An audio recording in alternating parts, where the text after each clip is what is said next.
मैं ज्योतिष के बारे में एकदम ABC से सीखना चाहूंगा आज। मैं एस्ट्रोटॉक हमने एक नकली नाम और नकली बर्थ डेट का सिनेरियो क्रिएट किया और अपनी शादी के बारे में जानने के लिए एक एस्ट्रोलॉजर से बात करी। अब आप भी सुनिए कि उन्होंने हमें क्या बताया। मेरी शादी फिक्स हुई है, 3 मार्च को मेरी शादी है, लेकिन जब से हमारी शादी फिक्स हुई है थोड़ा लड़ाई झगड़ा ज्यादा बढ़ गया है हम दोनों के बीच में। तो अब मुझे समझ में नहीं आ रहा है कि मैं ये शादी करने के लिए आगे बढ़ूं या ना करूं। तो मैं बहुत ज्यादा कंफ्यूजन में हूं और बहुत परेशान हूं कि मैं इसके साथ में हमेशा ऐसा रहेगा जीवन भर अगर शादी करोगी तो आप उदाहरण के तौर पे आप जान लीजिए, शादी के पहले ऐसा हो रहा है, शादी के बाद कैसा होगा? आप विचार करने वाली बात है ना? नहीं है। हाँ बिल्कुल जो बंदा अभी आपकी बात को बर्दाश्त नहीं कर रहा है, क्या वो शादी के बाद करेगा? बिल्कुल नहीं। शादी तो एक ऐसा बंधन है जिसमें बंध जाने के बाद में पूरा दिन आपको पूरा जीवन सुनना पड़ेगा, जी। और जो शादी से पहले आपको सुना रहा है वो शादी के बाद कितना सुनाएगा?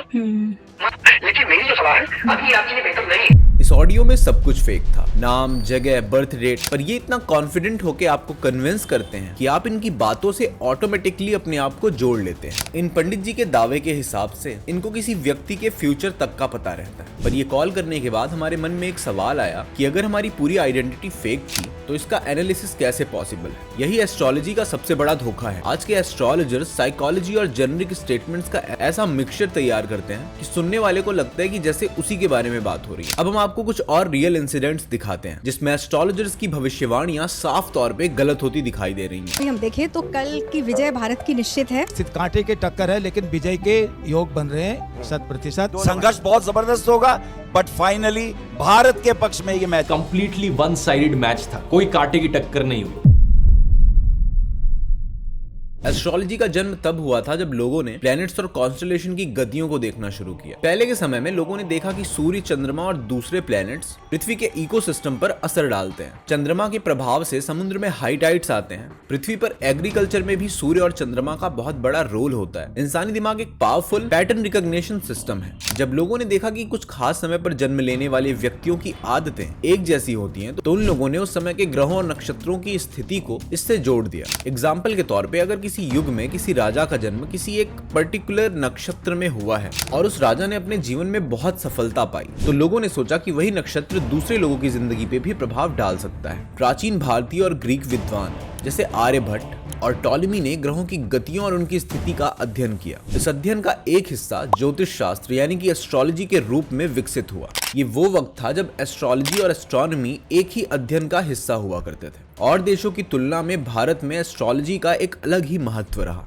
जिसमें कुंडली, दशा, गोचर, मुहूर्त ऐसे ना जाने कितने कॉन्सेप्ट शामिल थे जो किसी इंसान के जन्म स्थान, जन्म तारीख और उसके जन्म के समय से उसका फ्यूचर प्रेडिक्ट करते हैं। आज के समय में एस्ट्रोलॉजी और एस्ट्रोनॉमी अलग हो चुकी है। एस्ट्रोनॉमी एक प्योर साइंटिफिक डिसिप्लिन है जिसमें सेलेस्टियल बॉडीज की स्टडीज होती हैं, जबकि एस्ट्रोलॉजी एक सूडो साइंस है क्योंकि इसके क्लेम्स को साइंटिफिक एक्सपेरिमेंट्स द्वारा प्रूफ नहीं किया जा सकता। मॉडर्न साइंस के हिसाब से इन ग्रहों का ह्यूमन बिहेवियर पर कोई डायरेक्ट प्रभाव नहीं पड़ता है, एक्सेप्ट मून टाइड्स जो हमें देखने को मिलती हैं। एस्ट्रोलॉजी में ऑब्जर्वेशन बायस होता है, लोग सिर्फ वही बातें याद रखते हैं जो उनके होरोस्कोप से मैच करती है। एस्ट्रोलॉजी में कोई भी साइंटिफिक मैकेनिज्म नहीं होता जो दिखाए कि जन्म समय और नक्षत्र लोगों का भविष्य तय करते हैं। आइए समझते हैं कि इसका अगर साइंटिफिक प्रूफ नहीं है तो इंडिया में लोग एस्ट्रोलॉजी पे इतना बिलीव क्यों करते हैं। 20th सेंचुरी में एस्ट्रोलॉजी ने मास मीडिया का सहारा लेना शुरू किया। पहले सिर्फ राजा महाराजा अपनी कुंडली बनवाते थे, लेकिन जब न्यूज़पेपर में सन साइन बेस्ड होरोस्कोप्स आने लगे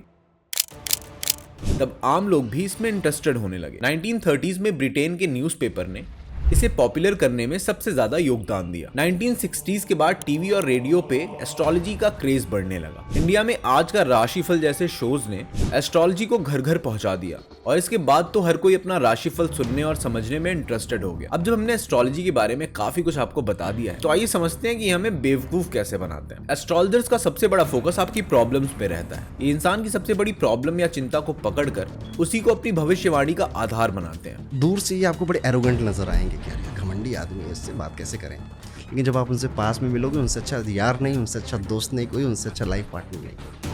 आज के टाइम पे कुछ ऐसे कॉमन टॉपिक्स हैं जो अधिकतर लोगों के मन में चिंता का विषय बने रहते हैं, जैसे कि लव लाइफ, करियर, पैसा। अब क्योंकि हर इंसान यही सब जानना चाहता है, तो वो एस्ट्रोलॉजर्स के पास अपनी यही सारी बातें लेकर जाता है। अब इन एस्ट्रोलॉजर्स को इतना एक्सपीरियंस तो होता ही है कि वो आपको देखकर ही आपकी प्रॉब्लम समझ जाते हैं। एक एस्ट्रोलॉजर फेलिसिटी कार्टर ने अपने एक आर्टिकल में बताया कि जैसे उनसे कोई बात करता था तो ये उनके चेहरे के एक्सप्रेशंस और उसके द्वारा कही गई हर छोटी से छोटी बात को गौर से ऑब्जर्व करती थी। उन्हें जैसे ही पता चलता था कि वो किसी टेंशन में है तो वो उसे तुरंत एक जेनरिक सी बात बोलती थी, जो ज्यादातर लोगों पर लागू होती है। जैसे आप किसी बड़ी समस्या से गुजर रहे हैं, पर चिंता मत करिए, सब ठीक हो जाएगा। आप बहुत साफ दिल के हैं, लेकिन लोग आपका इस्तेमाल करते हैं। आप दूसरों के लिए तो बहुत कुछ करते हैं, लेकिन जब आपको जरूरत पड़ती है तो आपको धोखा मिलता है। आपके सरकारी नौकरी के योग तो बन रहे हैं, लेकिन आपको बहुत मेहनत करनी पड़ेगी। जैसे ही सामने वाला व्यक्ति इन एस्ट्रोलॉजर्स की बातों पर हामी भरने लगता है, ये ऐसे ही और बातें बोलने लगते हैं जिससे ये आपको अपने ऊपर विश्वास दिला पाए। इस तरह से ये लोग साइकोलॉजी का इस्तेमाल करके आपके मन की बातें पढ़ने का नाटक करते हैं और आपको विश्वास दिलाते हैं कि उनकी ज्योतिष विद्या असली है। आइए मैं आपको बर्नम इफेक्ट के बारे में बताता हूँ। अमेरिकन साइकोलॉजिस्ट प्रोफेसर बर्टनम फॉरर ने 1948 में एक साइकोलॉजिकल एक्सपेरिमेंट किया। उन्होंने अपने स्टूडेंट से बोला कि उनका एक पर्सनलाइज्ड पर्सनैलिटी एनालिसिस किया जाएगा, जिसमें स्टूडेंट्स को कुछ क्वेश्चंस दिए जाएंगे और उनके आंसर्स के हिसाब से उनकी पर्सनैलिटी को बताया जाएगा। स्टूडेंट्स को एक शीट दी जाती है जिसमें उनका नाम लिखा होता है और 13 अलग अलग क्वालिटीज लिखी होती हैं।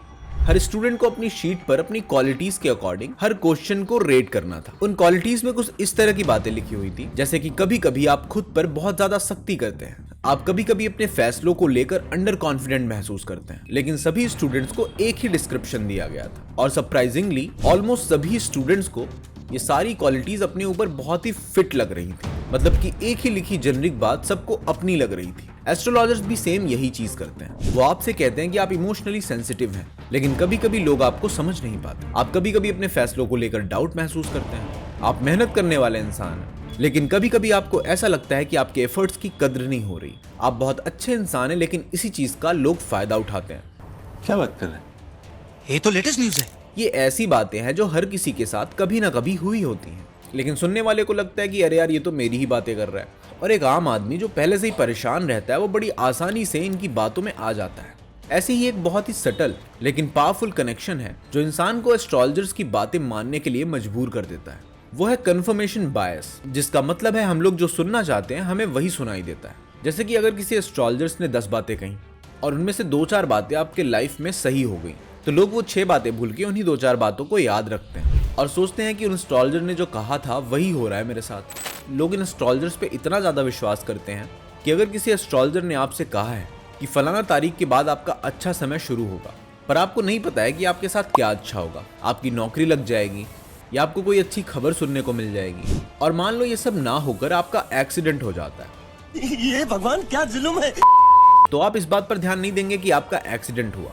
आप इस बात पर ध्यान देंगे कि उन एस्ट्रोलॉजर ने मुझसे कहा था कि मेरा अच्छा समय शुरू होने वाला है, वरना मेरे साथ कुछ और भी बुरा हो सकता था। एस्ट्रोलॉजी एक साइंस नहीं, बल्कि एक साइकोलॉजिकल इल्यूजन है। जो लोग इसमें विश्वास करते हैं उसकी वजह कंफर्मेशन बायस और बर्नम फॉरर इफेक्ट होता है। एस्ट्रोलॉजर्स बस आपके पर्सनल फियर्स और होप्स का एनालिसिस करते हैं, जिन्हें वो आपके सामने पेश करते हैं। आज के समय में एस्ट्रोलॉजी एक साइकोलॉजिकल कॉपिंग मैकेनिज्म और बिजनेस बन चुका है। शादी कब होगी, जिसे डेट कर रहे हो उससे होगी या फिर कोई और? शादी के बाद जिंदगी और करियर दोनों कैसे रहेगा यार? अगर आपके दिमाग में ये सारी चीजें चलती रहेंगी तो लाइफ में सुकून कहाँ से मिलेगा? और अब सुकून के लिए भी एक ऐप है एस्ट्रोटॉक। लोग आंख बंद करके इन पे भरोसा कर रहे हैं क्योंकि ये उनके इमोशंस और अनसर्टेनिटीज का फायदा उठाते हैं, ना कि किसी साइंटिफिक एविडेंस का। मॉडर्न साइंस के हिसाब से एस्ट्रोलॉजी सिर्फ एक परसेप्शन बेस्ड इल्यूजन है जो लॉजिक और साइंटिफिक मेथड के बिना चल रहा है। अगर आप या आपके आसपास के लोग सुबह उठकर ही राशिफल देख रहे हैं तो उनके पास ये वीडियो जरूर शेयर करिएगा। और अगर आपको हमारी वीडियो और रिसर्च अच्छी लगी हो तो इस वीडियो को लाइक करिएगा। और आप इस टॉपिक के बारे में क्या सोचते हैं हमें कमेंट करके बताइएगा। हम फिर मिलेंगे आपको ऐसी ही एक और वीडियो में।